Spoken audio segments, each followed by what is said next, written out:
Welcome to the Salmon Runs YouTube. Enjoy the video.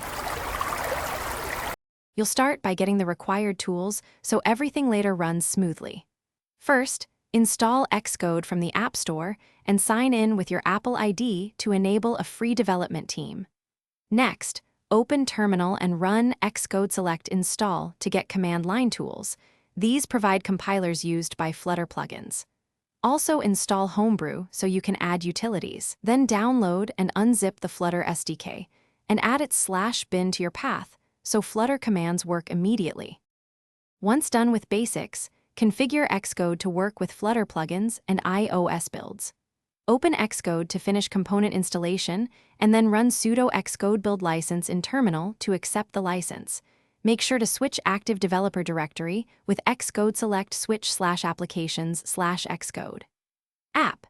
Install CocoaPods via gem install CocoaPods because many Flutter plugins require it. Then run pod setup and later pod install inside your iOS project to fetch native dependencies and avoid build failures.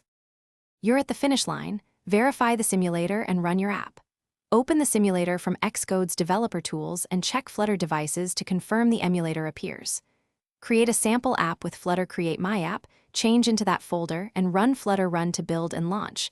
This validates your iOS toolchain. If you plan to test on a physical device, connect it and trust the Mac.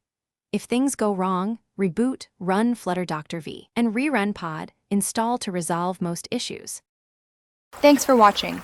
Consider subscribing if we helped you.